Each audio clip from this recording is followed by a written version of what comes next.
اعوذ باللہ من الشیطان الرجیم بسم اللہ الرحمن الرحیم وما ارسلناک الا رحمۃ للعالمین صدق اللہ مولانا العلی العظیم وبلغنا نبیہ ورسولہ الکریم۔ محترم احباب، 17واں سپارہ ہے، سورۃ الانبیاء ہے، جس کی ایک مختصر سی آیت مبارکہ تلاوت کرنے کی سعادت حاصل ہوئی ہے۔ آیت مبارکہ میں اللہ رب العزت ارشاد فرماتے ہیں، نبی اکرم صلی اللہ علیہ وآلہ وسلم کو مخاطب کرتے ہوئے کہ وما ارسلناک الا رحمۃ للعالمین، ہم نے نہیں بھیجا آپ کو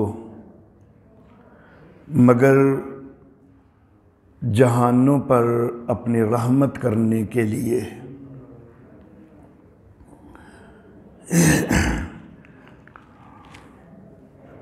نبی اکرم صلی اللہ علیہ وآلہ وسلم کی یہ صفت ہے کہ آپ رحمت للعالمین ہیں۔ البتہ بات کو ذرا اچھی طرح سمجھنا چاہیے۔ رحمت جو ہے ایک ہوتی ہے فوق الاسباب اور ایک ہوتی ہے تحت الاسباب۔ اسباب کے تحت رحمت کرنا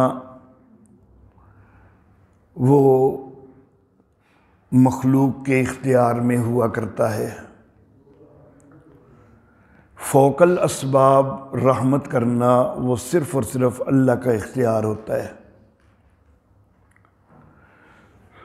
تحت الاسباب رحمت نبی اکرم صلی اللہ علیہ وآلہ وسلم کی طبیعت کا بھی حصہ ہے۔ آپ کی طبیعت بڑی رحمت والی ہے، شفقت والی ہے، اور عملی طور پر بھی تحت الاسباب رحمت آپ نے بہت زیادہ کی ہے۔ لیکن جو فوق الاسباب رحمت ہے وہ نبی اکرم صلی اللہ علیہ وآلہ وسلم کے اختیار میں نہیں، وہ اللہ کے اختیار میں ہے۔ یہ جو آیت مبارکہ ہے وَمَا أَرْسَلْنَاكَ إِلَّا رَحْمَةً لِلْعَالَمِينَ، ہم نے آپ کو نہیں بھیجا مگر جہانوں پر اپنے رحمت کرنے کے لیے۔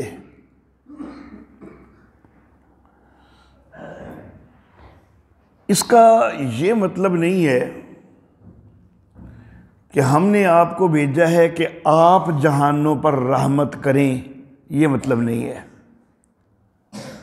بلکہ میں نے ترجمہ عرض کیا کہ جہانوں پر اپنے رحمت کرنے کے لیے، یعنی بھیجا ہے آپ کو، آپ باعث رحمت ہیں اور آپ کی وجہ سے ہم رحمتیں کرنے والے ہیں۔ یہ جو آیت مبارکہ کے اندر جملہ ہے، اس میں رحمتاً للعالمین جو ہے، عربی گرامر کی اصطلاح میں یہ مفعول لہو ہے۔ مفعول لہو اس کو کہتے ہیں کہ جس کے لیے، جس مقصد کے لیے کوئی کام ہوا ہو تو جو لفظ اس مقصد کو ظاہر کرتا ہے تو اس لفظ کو عربی گرامر میں مفعول لہو کہتے ہیں۔ مثال کے طور پر میں ایک جملہ بولتا ہوں عربی کا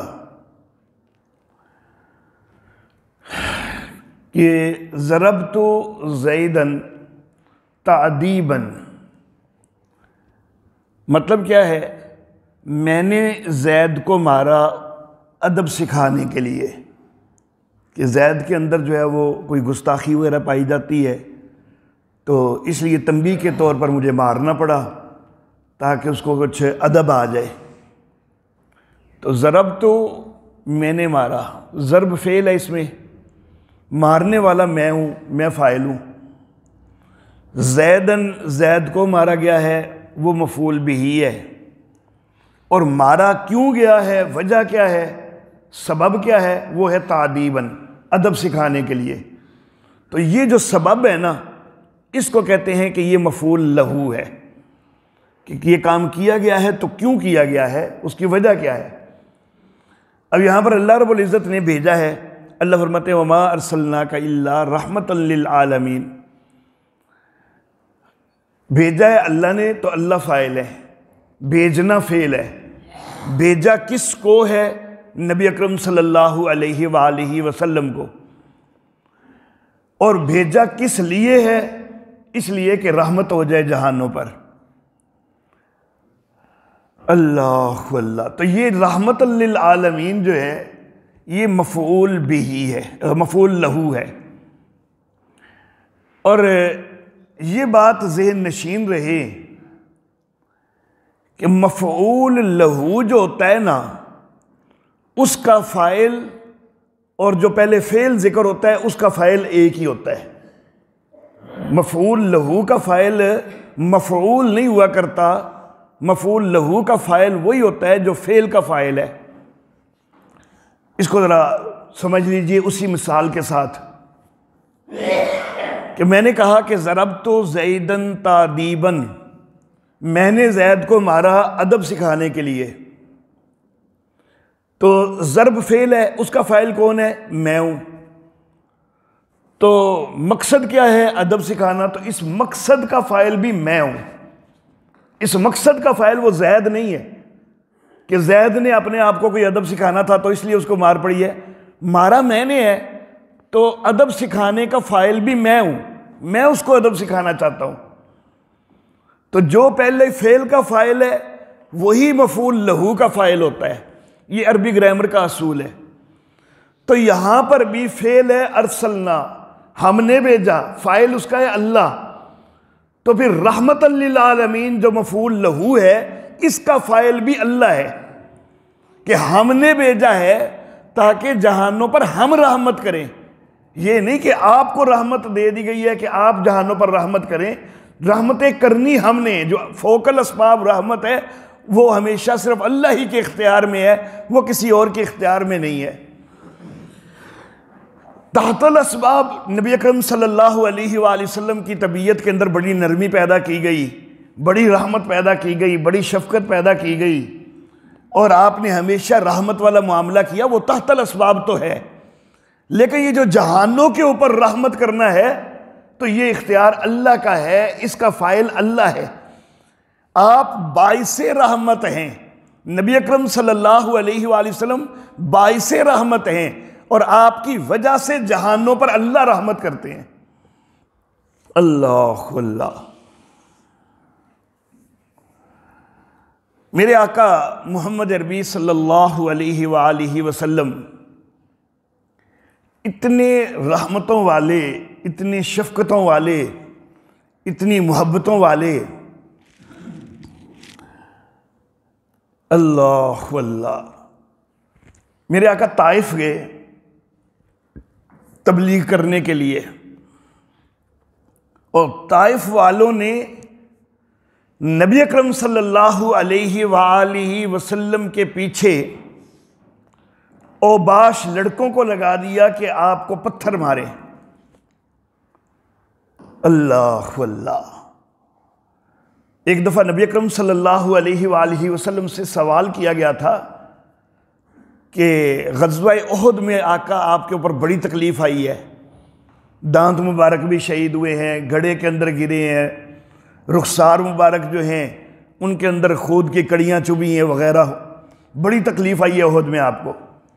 تو نبی اکرم صلی اللہ علیہ وسلم سے پوچھا گیا کہ کیا احد سے بڑھ کر بھی کبھی آپ کو تکلیف آئی ہے؟ تو میرے آقا نے فرمایا کہ وہ طائف والا جو دن تھا نا، وہ احد سے بھی بڑھ کر میرے اوپر تکلیف آئی تھی، اور باش جوانوں کو پیچھے لگا دیا گیا کہ پتھر مارے، اتنے پتھر مارے گئے، رحمت کائنات صلی اللہ علیہ وآلہ وسلم کا جسم لہو لہان ہو گیا، یہاں تک کہ خون جو ہے وہ پاؤں کی جوتیوں کے اندر بھی پہنچ گیا، اور جوتیاں پاؤں کے ساتھ چپکنے لگ گئیں، اتنے زیادہ جو ہے نبی اکرم صلی اللہ علیہ وآلہ وسلم اس دن زخمی ہوئے ہیں۔ اللہ اللہ۔ پھر رحمت کائنات صلی اللہ علیہ وآلہ وسلم موقع میسر آتا ہے، ایک باغ کے اندر تھوڑی دیر رکتے ہیں، تو جبریل امین آ جاتے ہیں، اور ساتھ پہاڑوں کا فرشتہ آ جاتا ہے۔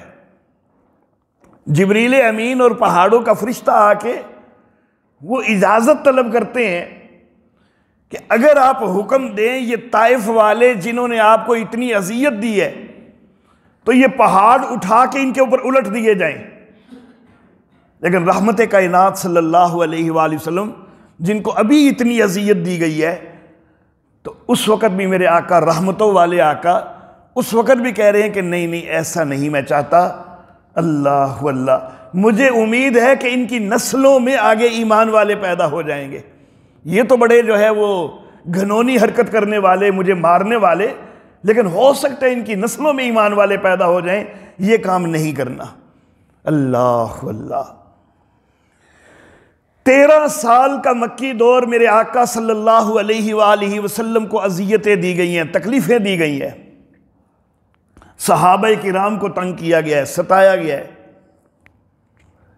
پھر میرے آقا صلی اللہ علیہ وآلہ وسلم ہجرت کر کے مدینہ تشریف لے گئے۔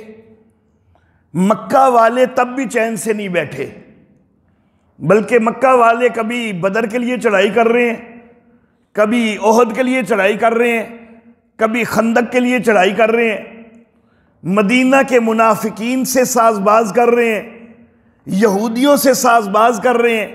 یہ مکہ والوں کی حرکتیں رہیں۔ شاعری کے اندر نبی اکرم صلی اللہ علیہ وآلہ وسلم کی توہین کر رہے ہیں، حجو کر رہے ہیں، یہ سارا کچھ ہوا۔ اللہ اللہ۔ لیکن رحمت کائنات صلی اللہ علیہ وآلہ وسلم جب ہجرت کے 8 سال بعد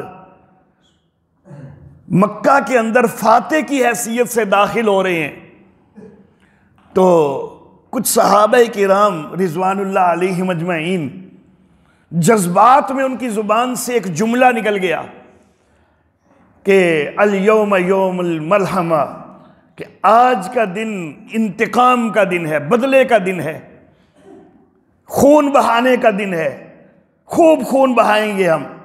اللہ اللہ۔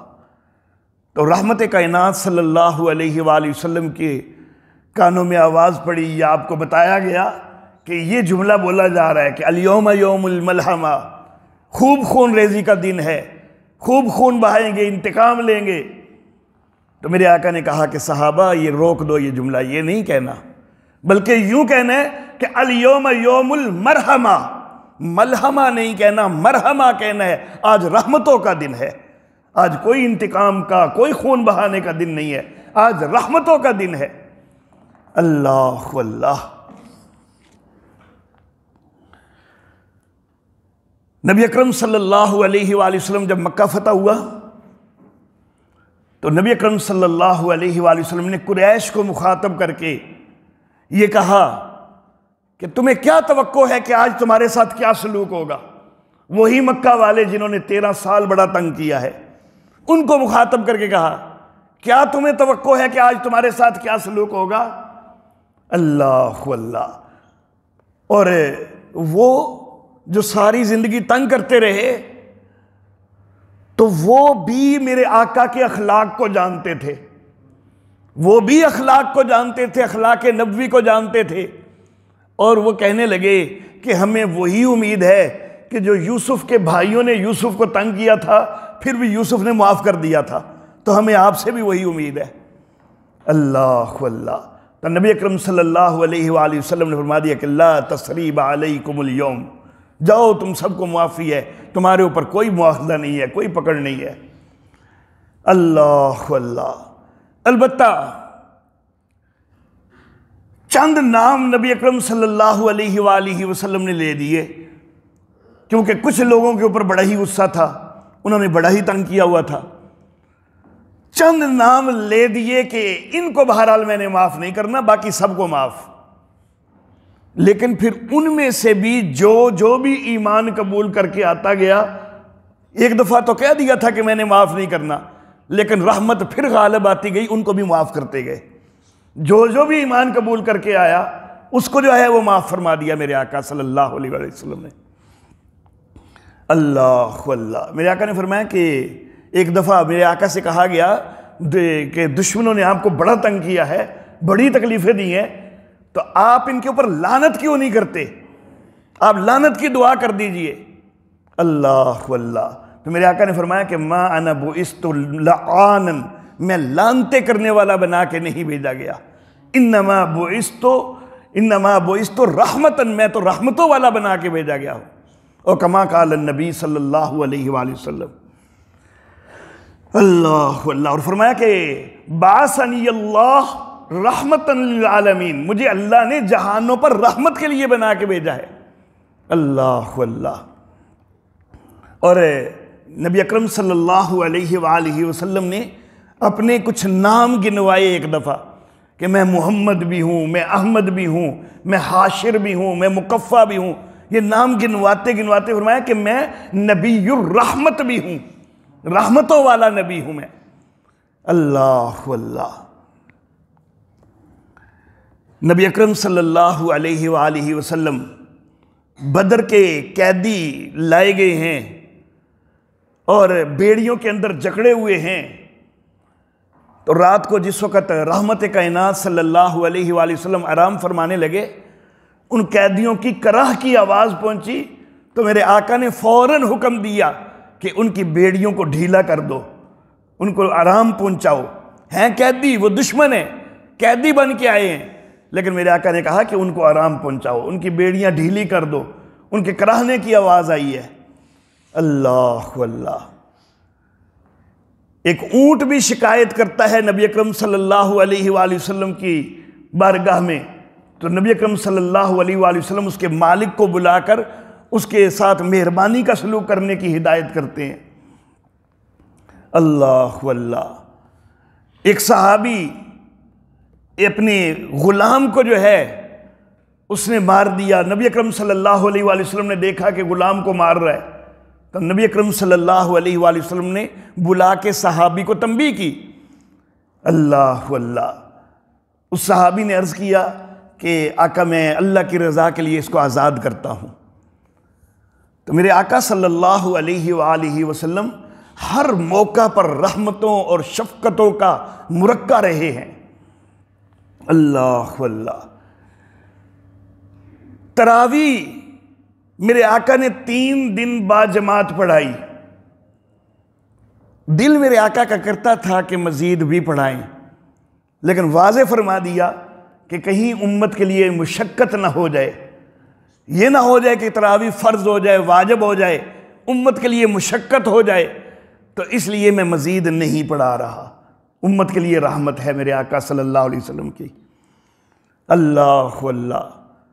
اور رحمت کائنات صلی اللہ علیہ وآلہ وسلم معصوم ہے نا، نبی سارے معصوم ہوتے ہیں، نبی سارے معصوم ہوتے ہیں، گناہ کا شائبہ تک بھی نہیں ہو سکتا، لیکن اس کے باوجود استغفار کی کثرت کرتے ہیں میرے آقا۔ کس لیے؟ امت کے لیے۔ امت کے لیے دعا ہے بخشش کی، امت کے لیے بخشش کی دعائیں مانگتے رہے ہیں میرے آقا صلی اللہ علیہ وآلہ وسلم۔ قربانی کرنے لگے تو ایک مینڈا خریدنے کی بجائے 2 مینڈے لیے، کہ ایک تو میری طرف سے، اور میری امت میں بھی تو کئی ایسے ہوں گے کہ جو قربانی نہ کر سکیں گے، میں محمد ان سب کی طرف سے قربانی کر رہا ہوں۔ اللہ اللہ۔ میں یہ کہا کرتا ہوں کہ یہ امت کے غریبوں کا بہت بڑا اعزاز ہے، امت کے تنگ دستوں کا یہ بہت بڑا اعزاز ہے، جو قربانی نہیں کر سکتے، اللہ کے نبی صلی اللہ علیہ وآلہ وسلم نے اپنے ہاتھوں سے ان کے لیے قربانی کی ہے۔ یہ بہت بڑا اعزاز ہے، اور یہ وہ شفقت اور رحمت ہی تو ہے کہ جس نے اس چیز پر آمادہ کیا کہ قیامت تک کی انسانیت، قیامت تک کی امت محمدیہ، اس میں جو بھی تنگ دست ہے وہ اس پہ دل میں پریشان نہ ہو کہ میں قربانی نہیں کر پا رہا۔ اس کو فخر ہونا چاہیے کہ میری طرف سے تو میرے آقا نے قربانی کی ہے، میرے محمد عربی صلی اللہ علیہ وسلم نے قربانی کی ہے۔ اللہ اللہ۔ تو میرے محترم احباب، جو اسباب کے تحت رحمت ہے اس میں نبی اکرم صلی اللہ علیہ وآلہ وسلم نے کوئی موقع نہیں جانے دیا، ہمیشہ رحمت کا معاملہ فرمایا ہے۔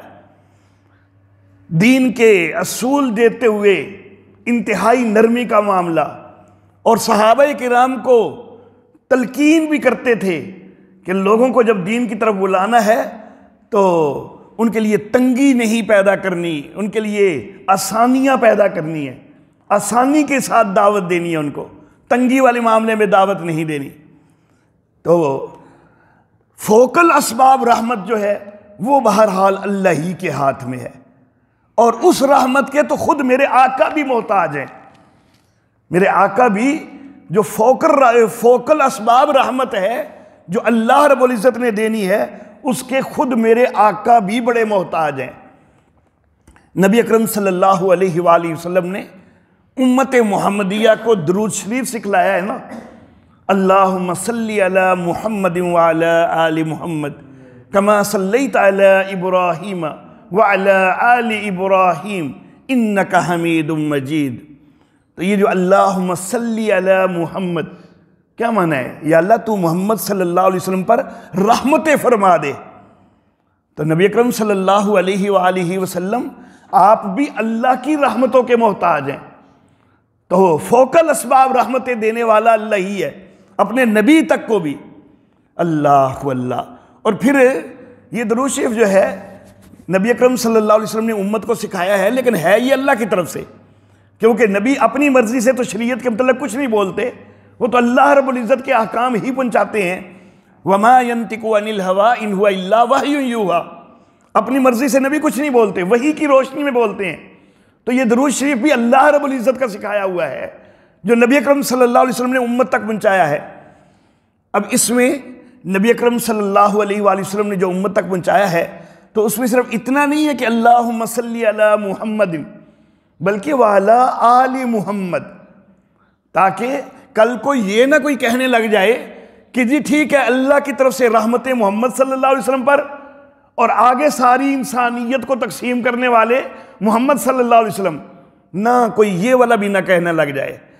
یہ بھی کہنا جائز نہیں ہے۔